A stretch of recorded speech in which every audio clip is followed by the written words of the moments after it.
Good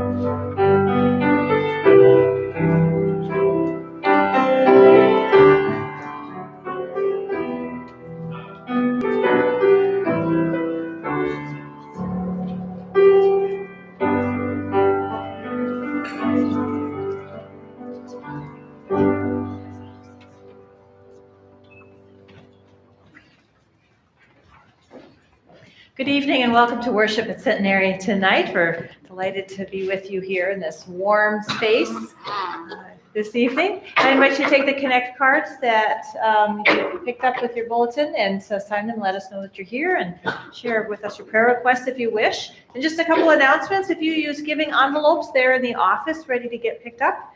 And we are having our all-church conference, not this Sunday, but the next Sunday. We'll have a potluck, and then we're going to celebrate last year, which has some good things to celebrate, and elect our new leaders and get things set for the next year. We host the shelter in 2 weeks, and I still need a bunch of volunteers in the evening. So if that sparks your imagination at all, please come and talk to me. Lots of opportunities. So, and the thing to know about being there in the evening is that the manager is always there. So you are not in charge, you just are there. So it's very easy. Would you agree? Yeah. Very easy. And there's usually really good food to nibble too. So you have to put the food out and help with puzzles. Yeah, it's pretty low key. So if you are interested, please do see me. Tuesday night is full. The rest of the evenings all have open slots. So, all right. Let us continue. So let's sing. Yeah, let's sing. So stand. Let's stand and sing.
Let's stay standing and share our gathering prayer together.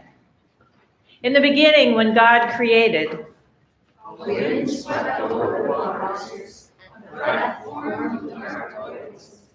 The Spirit called forth creation. God gave in grace. Let there be light for all to see. Let there be water for all to splash in. Let there be life in the midst of death. Yes, let there be life beyond death. And God invited and invites us to respond, rejoicing. It was good. It was awesome and all filled. It is good. You may be seated. Our reading for this evening comes from the Gospel of Matthew, chapter 3. Then Jesus came from Galilee to John at the Jordan to be baptized by him. John would have prevented him, saying, "I need to be baptized by you, and do you come to me?"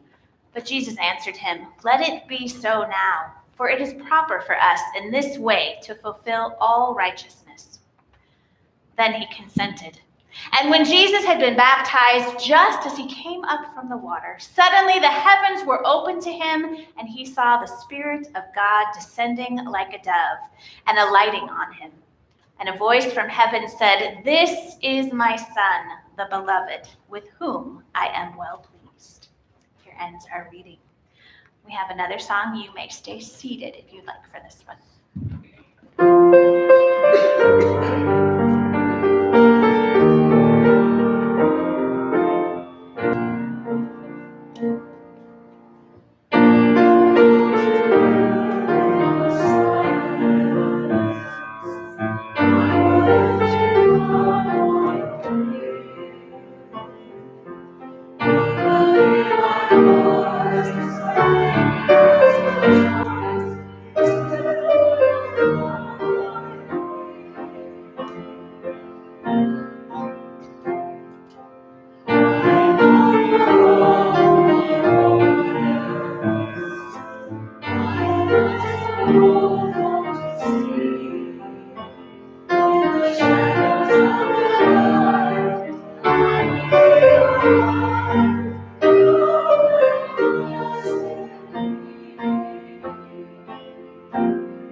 Good job creating a new version of that song.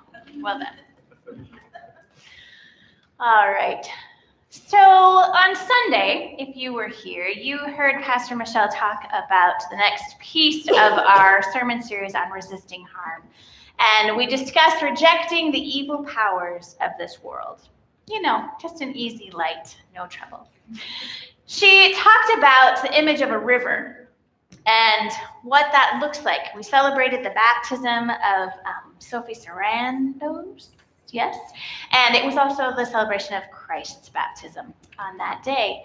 And so baptism kind of wraps around our series in this season.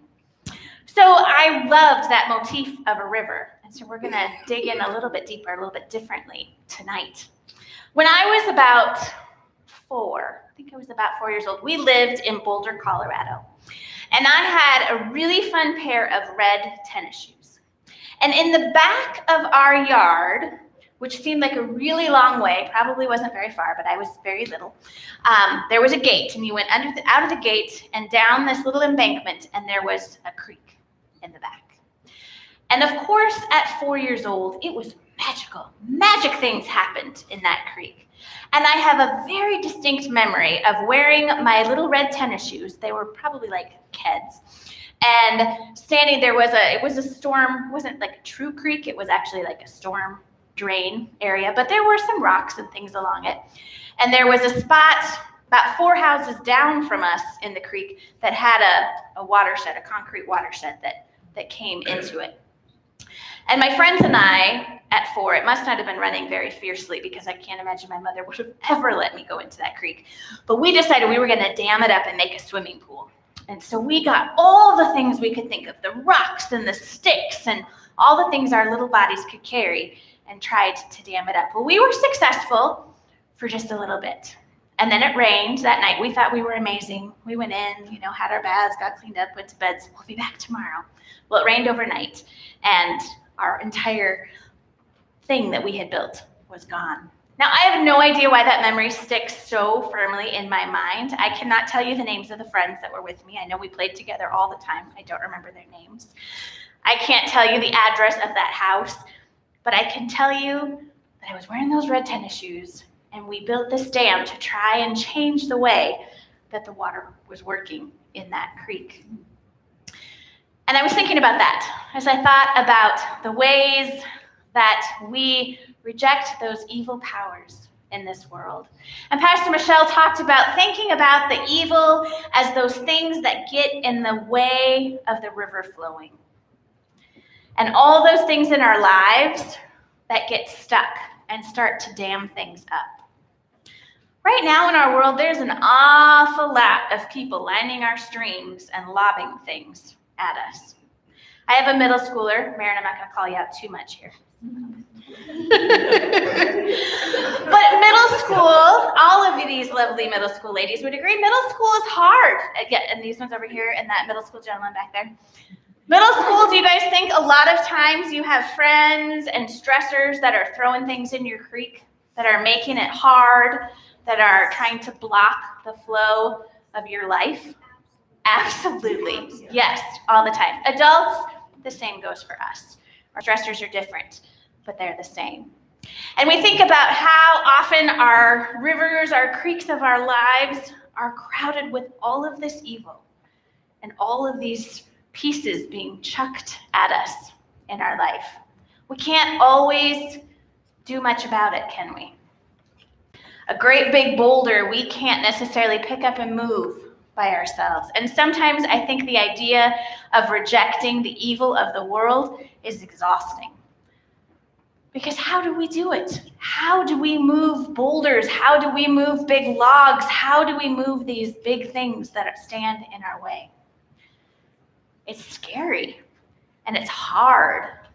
And I think often we feel like we are standing alone having to do this. Would you guys all agree that sometimes in middle school you feel like you're all alone? Nobody else quite gets what you're thinking. They're all nodding vigorously. Adults feel that way too. And so what does that mean for us as Christians? What does that mean for us as beloved children of God who are claimed at our baptisms and are named and are told to have that water of baptism flow freely in our lives? And what does it mean when we take that promise and say, yes, we will reject the evil powers of this world? I think what it means is that those times when those gargantuan boulders, those big logs, those little children in red tennis shoes who are trying to build a way to make the water divert get in the way, that we don't give up. And that God promises that in the midst of those situations where it seems insurmountable, it seems impossible, that God will find a path around. Think about a river that you know in your life. Think about a river you've either visited, a river maybe by where you live.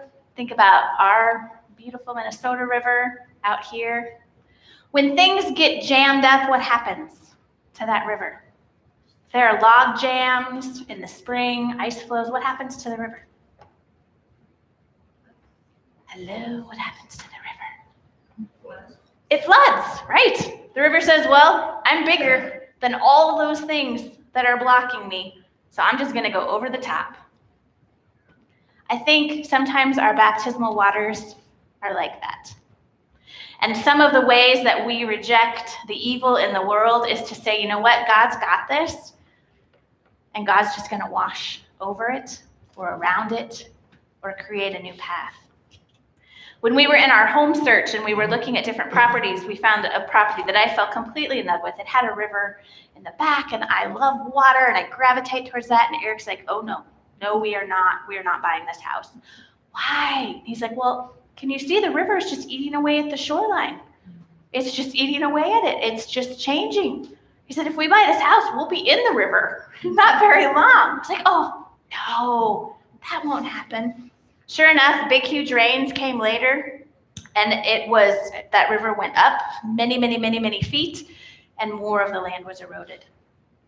God will make a way around and through what needs to happen. And sometimes it's really hard to trust, and sometimes it's really hard to remember that. But that is the promise that God makes to us in baptism. I will not leave you. I am with you always. You are mine, and I claim you as my own. We were in Montana one summer on the Boulder River, which has great significance to my family. It was the place where my grandfather used to visit all the time, and now my aunt and uncle are there, and I got to bring my kids there, and it was this beautiful thing. And as I was standing in the very cold water, coming out of the mountains, and I looked down, and there was this beautiful little heart rock, just right in the middle of this raging, rushing river. And I thought, yep, God is here. God is with us. And so tonight, as we think about all of the ways that the world dumps evil into our lives, the ways that we have big boulders, big things that we have to overcome, log jams, whatever it might be in our lives, we can know and trust that in the midst of all of that, God is there, and God is helping carve a new path, a new way around. God is taking a rock and working on it and molding it and shaping it. And as we come tonight, I want you to remember those waters of your baptism, to remember that no matter how hard it is, God is working in you and working in you right now. And so we're going to take a little time tonight. We're not going to sprinkle you. If you were here on Sunday, we sprinkled you. We're going to be a little more intimate tonight. So I will invite you in a moment to come up. Both Pastor Michelle and I will have a bowl of water. We do not rebaptize. You have likely, most of you, been baptized already. This is a remember your baptism. Remember that God is working through those waters to move your life, to help you around those tricky spots, to help when you're stuck, to help overcome evil in this world. So I invite you, as we get ready to come forward to either one of us, we will do the sign of the cross on your head in water. If you don't want it on your head, just hold out your hand, and we'll put it on your hand. Come as you are able. If you do not want to come, that is fine also. But know that no matter what, you are a claimed and loved child of God, and God is working in your life today and always. Come and remember your baptism.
I invite you to stand and sing our last song. We're just going to go through, Christy, just through Sisters and Brothers. So we'll stop after that because our time is up.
God calls you to the river to remind you that you are a beloved child of God. And no matter who is hurling boulders and log jams in your path, God is bigger. And the waters of your baptism will continue to move you forward as you turn to God. So go tonight, turning towards Jesus. Amen. All right, dismissals, youth group downstairs. Connect, you're actually going to be in the nursery tonight because Shelly's out ill. Michelle's class in the heritage room.